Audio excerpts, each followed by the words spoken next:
नमस्कार। हमारे चैनल में आपका स्वागत है। मैं हूं रामचंद्र मौर्य। अभी अभी सूचना आई है कि केंद्रीय चुनाव आयोग ने रैलियों पर लगे प्रतिबंध को खत्म कर दिया है और अब अधिकतम 1000 तक भीड़ इकट्ठा की जा सकती है रैलियों में।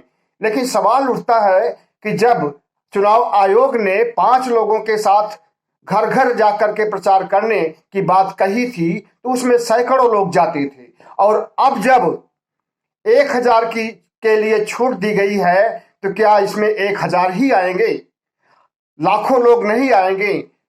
अगर चुनाव आयोग ने ये फैसला लिया है तो निश्चित रूप से इस फैसले का दुरुपयोग होगा, और दुरुपयोग करने में जो सबसे बड़ी पार्टी है वही सबसे ज्यादा दुरुपयोग करेगी, क्योंकि कोरोना काल में अगर प्रतिबंध लगाया गया था और 5 लोगों के साथ घर घर जाकर के चुनाव प्रचार करने की छूट दी गई थी तो सबसे बड़ी पार्टी भारतीय जनता पार्टी ने ही इस कानून का, इस आचार संहिता के नियम का उल्लंघन किया था, और स्वयं गृह मंत्री अमित शाह हजारों की भीड़ लेकर के घर घर प्रचार करते थे और थूक लगा करके पर्चे बांटते थे।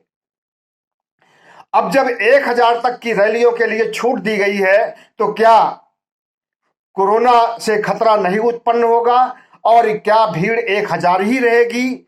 लाखों की भीड़ इकट्ठा होगी और लोग चाहेंगे कि भीड़ का हिस्सा बने, क्योंकि लोगों के अंदर वो जागरूकता नहीं है। लोग जितना चुनाव में मग्न है, जितना चुनाव को जरूरी समझते हैं, उतना कोरोना के खतरे को जरूरी नहीं समझते हैं और कोरोना से बचने के नियमों का पालन नहीं करना चाहते हैं। ऐसे में अगर चुनाव आयोग ने ये छूट दिया है कि 1000 तक की भीड़ इकट्ठी की जा सकती है तो इस पर चुनाव आयोग को पुनर्विचार करना चाहिए। बहरहाल आते हैं हम अपने अगले मुद्दे पर। साथियों, आज किसानों ने पूरे देश में करीब 500 जिलों में और उन जिलों की तहसीलों में किसानों ने धरना प्रदर्शन दिया और विश्वासघात दिवस मनाया। विश्वासघात दिवस क्यों मनाया? इसकी एक वजह है। मोदी सरकार ने, प्रधानमंत्री मोदी ने किसानों के साथ विश्वासघात किया है। 3 काले कानून तो वापस ले लिए गए, लेकिन एमएसपी पर गारंटी के लिए कानून नहीं बनाया गया, और कानून बनाने के लिए जो कमेटी की बात हुई थी वो कमेटी भी नहीं गठित की गई। 5-6 मांगे और जो किसानों की थी उस पर भी विचार नहीं किया गया और मामले को रफा दफा करके किसान आंदोलन को खत्म करने की साजिश रची गई। और प्रकारांतर से यह भी सुनने में आता रहा कि किसान आंदोलन जिस मुद्दे पर हुआ था, 3 काले कानूनों के मुद्दे पर, उन्हें वापस तो कर लिया गया है, लेकिन फिर से वे कानून आ सकते हैं, ऐसा किसी और ने नहीं बल्कि कृषि मंत्री नरेंद्र तोमर ने कहा था। और जब किसान आंदोलन समाप्त किया जा रहा था, 9 दिसंबर को आखिरी पत्र आया था सरकार का, जिसमें उन्होंने सारी बातें मान ली थी कि 3 काले कानून के अलावा जो 6 मांगे थी उनको भी सरकार ने मान लिया था। सिर्फ टेनी की बर्खास्तगी की बात नहीं मानी थी, बाकी 5 मांगे मान ली गई थी। उन 5 मांगों पर सरकार ने कोई कार्रवाई नहीं की है। न तो एमएसपी पर गारंटी के लिए कमेटी बनाई गई है और न शहीद किसानों के परिवारों को मुआवजा देने के लिए, सहायता राशि देने के लिए कोई कोशिश की गई है, और न कि जेलों में ठूसे गए किसानों को रिहा किया गया है और न उनके ऊपर से मुकदमे हटाए गए हैं। इस तरह से 5 शर्तें किसानों की नहीं मानी गई, जिसके लिए सरकार ने लिखित आश्वासन दिया था। इसलिए किसानों ने 15 जनवरी को निश्चित किया था कि हम 31 जनवरी को विश्वासघात दिवस मनाएंगे, और आज उन्होंने सफलतापूर्वक लगभग 500 जिलों में किसानों ने विश्वासघात दिवस मनाया, जिसमें काफी भीड़ भाड़ भी इकट्ठा हुई और लोगों का जन समर्थन भी मिला। और इस विश्वासघात दिवस से मोदी सरकार की, खास करके प्रधानमंत्री मोदी की जो भद्द पिट रही है और जो लोग इस सरकार को लेकर के तरह तरह की बातें कह रहे हैं कि वादा खिलाफी करना, जुमले छोड़ना, झूठ बोलना, ये सरकार की नीयत शुरू से रही है। इस पर किसानों को विश्वास ही नहीं करना चाहिए था। जब तलक की सारे कानून वापस तो हो गए, लेकिन सारी बातें नहीं मान ली गई। उनको मांगने के पहले किसान आंदोलन खत्म नहीं करना चाहिए था। ऐसा किसान आंदोलन में जिला लेवल पर और तहसील लेवल पर लोग जब इकट्ठा हुए तब उन्होंने कहा। साथियों, आज का दिन खत्म हो गया 31 जनवरी, और आज किसानों का विश्वासघात दिवस भी संपन्न हो गया। अब 3 फरवरी से यूपी मिशन की शुरुआत कर रहे हैं किसान। ठीक उसी तरह से जिस तरह से किसान आंदोलन के समय अप्रैल के महीने में किसानों ने जाकर के पश्चिम बंगाल में बीजेपी को हराने के लिए जनता से अपील किया था, मतदाताओं से अपील किया था, ठीक उसी तर्ज पर उत्तर प्रदेश में बीजेपी को हराने के लिए फिर से लोगों को संगठित करने के लिए, लोगों से अपील करने के लिए, लोगों को मोटिवेट करने के लिए 3 फरवरी से किसान पूरे उत्तर प्रदेश का दौरा करेंगे और घर घर जाकर के लोगों से अपील करेंगे, लोगों से अनुरोध करेंगे, लोगों को समझाएंगे कि भारतीय जनता पार्टी को वोट नहीं देना है। किसी पार्टी की तरफ इनका झुकाव नहीं है। समाजवादी पार्टी या बहुजन समाज पार्टी या कांग्रेस पार्टी या आम आदमी पार्टी, जितनी भी पार्टियां हैं, किसी का नाम लेकर ये प्रचार नहीं करेंगे और ना किसी को किसान आंदोलन से संबंधित एसकेएम, संयुक्त किसान मोर्चे का झंडा, बैनर कुछ भी इस्तेमाल करने की छूट देंगे, बल्कि सिर्फ इतना कहेंगे कि आप भारतीय जनता पार्टी को हराइए, किसी भी पार्टी को जिताइए। क्योंकि केंद्र में जो बैठी भारतीय जनता पार्टी की मोदी सरकार है, इसने हमारे साथ विश्वासघात किया है और हमारे आंदोलन को कुचल तो नहीं सकी, हालांकि कुचलने की कोशिश की। 4-5 ही किसान मारे गए थे, कुचले गए थे, लेकिन आंदोलन को बंद करने, आंदोलन को स्थगित करने की अपनी कोशिशों में वो कामयाब रही उत्तर प्रदेश चुनावों के मद्देनजर।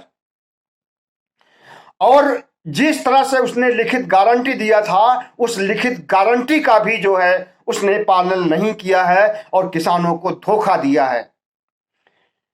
तो ये बातें अगर कोई किसान जाकर के ग्रामीणों को समझाएगा, कोई मजदूर जाकर के समझाएगा जो कि आंदोलन से जुड़े रहे हैं, तो ये बात अच्छी तरह से समझ में आ भी सकती है। और दूसरी बात यह है कि मिशन यूपी का तो शुरुआत हो रही है 3 फरवरी से, और ये पूरे चुनाव के पीरियड तक चलेगा, मतलब 7 मार्च तक चलेगा किसानों का ये अभियान। और इस अभियान से भारतीय जनता पार्टी को बहुत बड़ा नुकसान होने वाला है। उनकी बची खुची जमीन भी खिसकने वाली है और भारतीय जनता पार्टी की हार होने वाली है। साथियों, सिर्फ किसान ही नहीं, बल्कि अब सिर्फ समाजवादी पार्टी, सिर्फ आम आदमी पार्टी, सिर्फ बहुजन समाज पार्टी, सिर्फ कांग्रेस पार्टी विपक्ष के रूप में चुनाव नहीं लड़ रही है, बल्कि अब जनता चुनाव लड़ने लगी है। उस जनता में किसान 3 तारीख से चुनाव लड़ेंगे तो नहीं, इनके विधायक तो नहीं खड़े होंगे चुनाव सीट पर, लेकिन वे विपक्ष को मजबूत करने के लिए और वर्तमान सरकार को हटाने के लिए प्रयास जरूर करेंगे। किसान अलग प्रचार करना शुरू करेंगे और बेरोजगार, जो कि एक बहुत बड़ी बेरोजगारों की फौज है, जिनको अभी लाठियों से पीटा गया है और उनके हॉस्टल में घुस घुस करके जिस तरह से दरिंदगी दिखाई थी पुलिस ने योगी के इशारे पर, वो किसी को भूला नहीं है। और किसानों की तरह बेरोजगार भी गोलबंद हो गए हैं और सामूहिक रूप से वे सोशल मीडिया पर सक्रिय हैं और जनता के बीच भी गांव-गांव में जा करके अपील कर रहे हैं कि योगी सरकार को हटाना है और 2024 में मोदी सरकार को हटाना है, क्योंकि ये सरकार निकम्मी है, ये हमें रोजगार नहीं दे पाई और जो रोजगार जिन लोगों को मिला था उनके रोजगार को भी छीन लिया। और जब रोजगार की मांग की जाती है तो डंडे बरसाती है और हॉस्टल में, घरों में घुस घुस करके पिटाई करती है। इसी तरह से महंगाई से जूझ रहे लोग भी किसानों के खिलाफ मोर्चा खोल चुके हैं। और महंगाई तो एक ऐसी समस्या है जिससे समाज का मध्यम वर्ग, निम्न वर्ग और अति पिछड़े, दलित, अल्पसंख्यक सभी लोग महंगाई से त्रस्त हैं और पूरे प्रदेश में त्राहिमाम त्राहिमाम की स्थिति है महंगाई को लेकर के। पेट्रोल 100 से पार, डीजल 90 पार, और इसी डीजल पेट्रोल की वजह से महंगाई बढ़ी है। वो चाहे सब्जियों की महंगाई हो, वो चाहे सरसों तेल की महंगाई हो, वो चाहे सिलेंडर की महंगाई हो, हर तरह की महंगाई लोगों को त्राहिमाम त्राहिमाम करने के लिए, हाहाकार मचाने के लिए मजबूर कर दी है। और इसका असर भी इन चुनावों पर पड़ना सुनिश्चित है।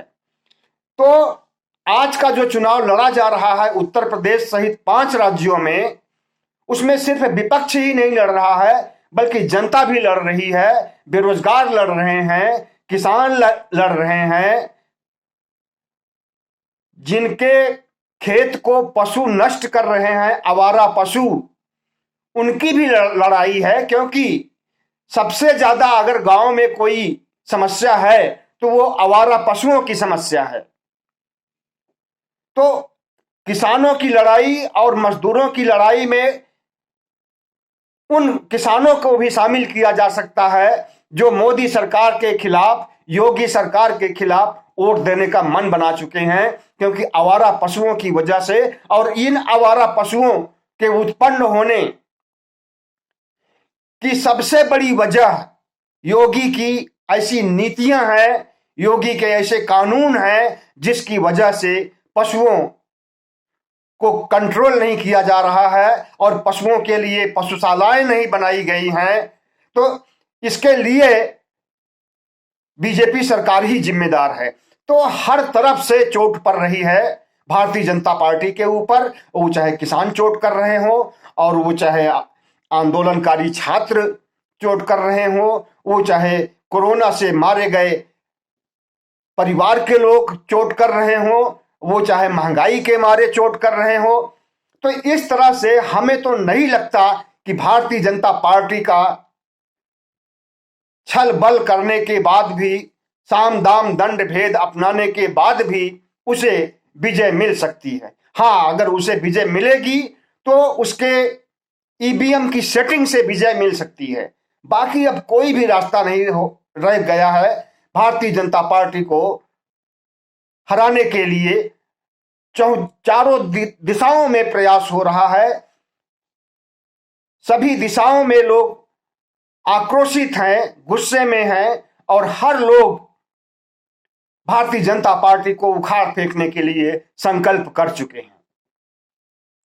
साथियों, तो विपक्षी लोगों का रुझान किसान आंदोलन से कुछ भी नहीं है और किसान किसी विपक्षी पार्टी का समर्थन भी नहीं कर रहे हैं। उनका सिर्फ इतना कहना है कि हमें भारतीय जनता पार्टी को हराना है, क्योंकि इसने हमारे साथ धोखा किया है, इसने हमारे साथ विश्वासघात किया है, इसने हमें कहीं का नहीं छोड़ा है।